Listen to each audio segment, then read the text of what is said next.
अस्सलाम वालेकुम and welcome to channel दस्तरखान की दावत। आज मैं आपके साथ शेयर करने जा रही हूँ रोटी या फुल्का की रेसिपी। वैसे तो इसे बनाना बहुत ही आसान होता है, लेकिन जो बिगनर्स होते हैं उन्हें इसे बनाने में काफ़ी परेशानियाँ आती हैं। तो इस रेसिपी को जानने के लिए आप इस वीडियो को एंड तक ज़रूर देखिए। परफेक्ट रोटियाँ बनाने के लिए आप जो गेहूँ ले रहे हैं, जिसका आटा आप तैयार करेंगे, वो बहुत ही अच्छी क्वालिटी का होना चाहिए। यहाँ पर मैं लोकवान गेहूँ का इस्तेमाल कर रही हूँ। आप चाहें तो इसकी जगह पे एमपी श्योर गेहूँ का इस्तेमाल भी कर सकते हैं।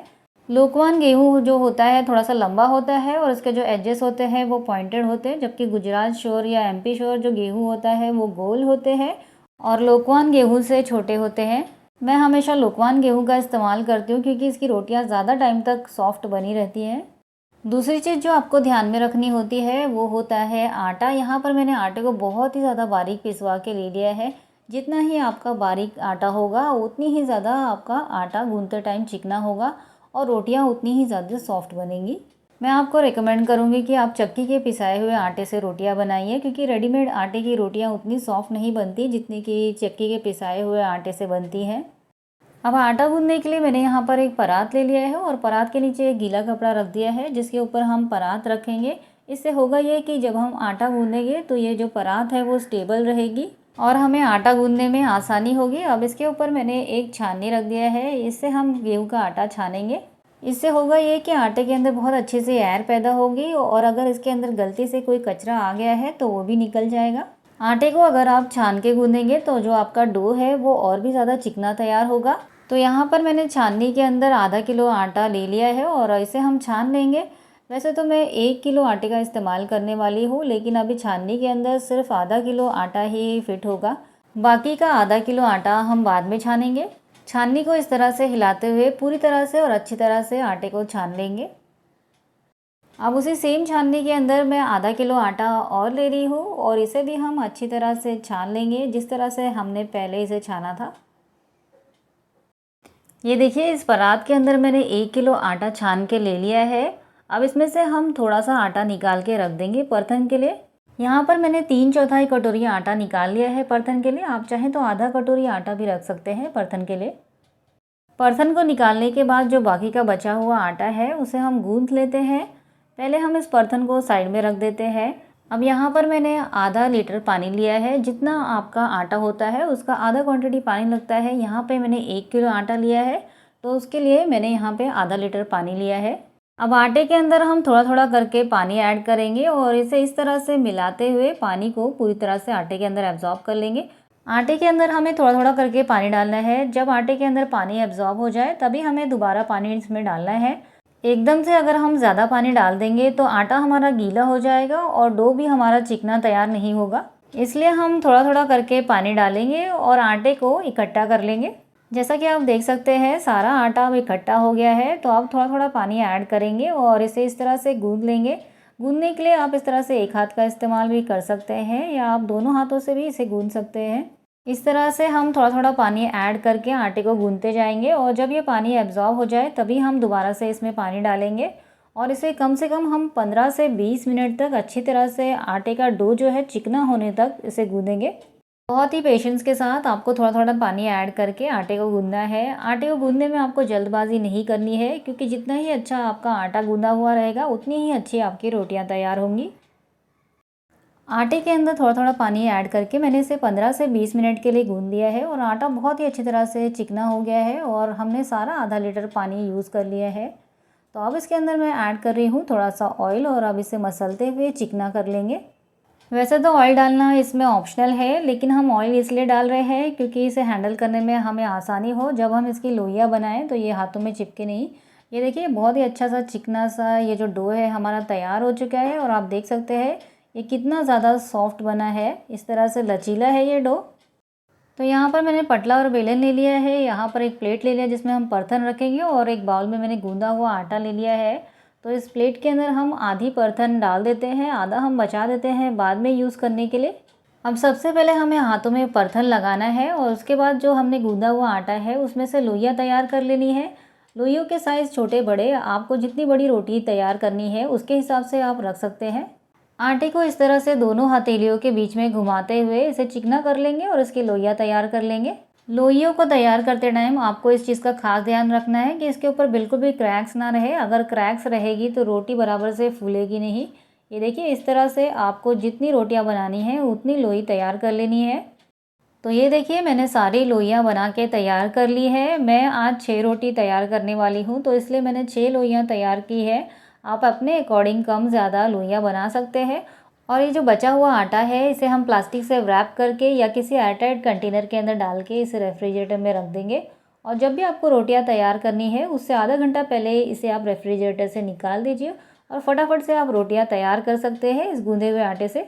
लेकिन मैं आपको रेकमेंड करूंगी कि आप रेफ्रिजरेटर वाले आटे को एक दिन से ज़्यादा इस्तेमाल ना करें। और अगर आप ताज़े गूंदे हुए आटे से रोटियां बनाएंगे तो उससे ज़्यादा अच्छी बनती है, जबकि जो फ्रिज का रखा हुआ आटा होता है उससे रोटियां थोड़ी सी काली पड़ जाती है। तो ये देखिए, हमने सारी लोइयां बना के तैयार कर ली है। तो चलिए अब इन्हें बेल लेते हैं। तो यहाँ पर मैंने एक लोई को लिया है और इसे इस तरह से सूखे आटे को अच्छी तरह से इस लोई के ऊपर लगा लेना है। थोड़ा सा लोई को फिंगर से प्रेस करेंगे ताकि ये लेवल अप हो जाए और फिर बेलन की मदद से ऊपर नीचे इस तरह से रोटी को बेलते जाएंगे और इसे क्लॉकवाइज घुमाते जाएंगे, जिससे कि रोटी बहुत ही अच्छी तरह से राउंड शेप में बन जाएगी और ये लेवल अप भी होती जाएगी। रोटी को आपको हल्के हाथों से बेलना है और आपको एक जैसा प्रेशर देना है। अगर आप ज़्यादा कम प्रेशर देंगे तो कहीं से रोटी पतली हो जाएगी और कहीं से मोटी रह जाएगी। तो ये देखिए, थोड़ा सा आटा और डस्ट कर लेते हैं और जो इसके एक्स्ट्रा परथन है उसे इस तरह से निकाल लेंगे और इसे फिर से रख देते हैं पटले के ऊपर या रोलिंग बोर्ड के ऊपर। इसे फिर से अच्छी तरह से बेल लेते हैं। दोबारा से परथन आपको तभी लगाना है जब आपको लगे कि रोटियां बेलते टाइम बराबर से घूम नहीं रही हैं या फिर पटले पे चिपकने लगी हैं, तभी आपको इसके ऊपर दोबारा से परथन लगाना है, वरना नहीं लगाना है। तो हमने एक रोटी को बेल के तैयार कर लिया है। चलिए इसे सेक लेते हैं। तो ये देखिए, यहाँ पर मैंने एक तवे को मीडियम फ्लेम पे रख दिया था गर्म होने के लिए। जब तक हम पहली रोटी तैयार कर रहे थे बेल के, यहाँ पर मैंने तवा चढ़ा दिया था गैस के ऊपर और ये मीडियम फ्लेम पे गर्म हो चुका है। तो इसके ऊपर हम रोटी डाल देते हैं और जो रोटी की कुकिंग है वो आपको मीडियम टू हाई फ्लेम पे करनी है। आपको रोटियों को लो फ्लेम पे नहीं पकाना है। अगर आप इसे लो फ्लेम पे पकाएंगे तो आपकी रोटियां कड़क बनेंगी। अब इसे आपको एक तरफ से जब तक सेकना है जब तक ऊपर वाला हिस्सा जो है वो डार्क ना हो जाए और थोड़े से इसके ऊपर बबल्स ना आ जाए, जब तक हमें सेकना है। कुछ देर बाद जैसा कि आप देख सकते हैं ऊपर वाला हिस्सा थोड़ा सा डार्क दिखने लगा है, उसके ऊपर थोड़े से बबल्स भी आ गए हैं। तो अब इसे मैंने दूसरी तरफ पलट दिया है। अब दूसरी तरफ से आपको रोटी को जब तक पकाना है जब तक रोटी पूरी तरह से दूसरे साइड से पक ना जाए या इसके ऊपर ब्राउन स्पॉट्स ना आ जाए। कुछ देर बाद जैसा कि आप देख सकते हैं रोटी का जो दूसरा हिस्सा है पूरी तरह से पक चुका है और इसके ऊपर ब्राउन स्पॉट्स आ चुके हैं। तो अब मैंने यहाँ पर एक कॉटन कपड़ा ले लिया है और रोटी को इस तरह से दबाते हुए फुला लेंगे। रोटी आप देख सकते हैं कितनी अच्छी तरह से पूरी तरह से फूल चुकी है। तो अगर आप चाहें तो तवे के ऊपर ही इस तरह से घी या तो ऑयल लगा सकते हैं और अगर आप चाहें तो रोटियों पे बाद में भी घी लगा सकते हैं। पहले आप एक साथ में सारी रोटियां तैयार कर लीजिए और जब रोटियां गरम गरम ही रहे तब एक चम्मच घी आप 2 रोटियों के बीच में डाल के उसे रब करके भी घी लगा सकते हैं। पहली रोटी को हमने तैयार कर लिया है और उसके ऊपर तवे पर ही हमने घी भी लगा लिया था। और अब ये दूसरी रोटी है, इसे भी हम तैयार कर लेते हैं। इसे फुला लेते हैं। पक चुकी है रोटी, तो अब इसे फुला लेते हैं कपड़े की मदद से। ये जो दूसरी रोटी है मैं आपको बिगैर घी लगाए तैयार करके दिखा रही हूँ। बिना घी के भी आपकी रोटियाँ बहुत ही ज़्यादा सॉफ्ट बनेंगी। तो ये देखिए, दूसरी रोटी हमने बिगैर घी वाली तैयार की है और ये भी बहुत ही अच्छी तरह से तैयार हुई है। इस तरह से आप सारी रोटियां घी लगा के या बिगैर घी लगाए बना के तैयार कर सकते हैं। और ये तीसरी रोटी भी हमारी बहुत ही अच्छी तरह से फूल के तैयार हो गई है। जब रोटियां बहुत ही अच्छी तरह से फूलती हैं तो उन्हें बनाने में भी बहुत ही ज़्यादा मज़ा आता है और खुशी मिलती है। और इस रोटी को मैंने घी वाली बनाया है। तो अब इस तरह से हम बाकी की रोटियां भी तैयार करते हैं। तो अब ये चौथी रोटी है जिसे हमने सेक के तैयार कर लिया है। अब इसे भी फुला लेते हैं। कभी कभार होगा ये कि आपकी रोटी पूरी तरह से नहीं फूलेगी, तो जिस तरफ से ये फूल रही है उस तरफ से आपको दबाते जाना है। तो इससे होगा ये कि आपकी रोटी पूरी तरह से फूल जाएगी। ये देखिए, ये रोटी भी पूरी तरह से फूल गई है और इस तरह से मैं बाकी की 2 रोटियों को भी तैयार कर लेती हूँ। मैंने सारी रोटियों को बना के तैयार कर लिया है और आप देख सकते हैं, देखने में ही आपको पता लग रहा होगा कि हमारी रोटियां कितनी सॉफ्ट बन के तैयार हुई हैं। अगर मैं सारी रोटियों को साथ में फ़ोल्ड करूं तो भी ये आप देख सकते हैं बहुत ही आसानी से फ़ोल्ड हो जा रही है। इसका मतलब रोटियां बहुत ही ज़्यादा सॉफ्ट बनी हैं। इसमें से कुछ को हमने घी वाली तैयार किया है और कुछ को हमने बिगैर घी लगा के तैयार किया है। जो घी वाली है वो थोड़ी सी आपको डार्क कलर की नज़र आएगी और जो बिगेर घी वाली है वो आपको थोड़ी सी लाइट कलर की नज़र आएगी।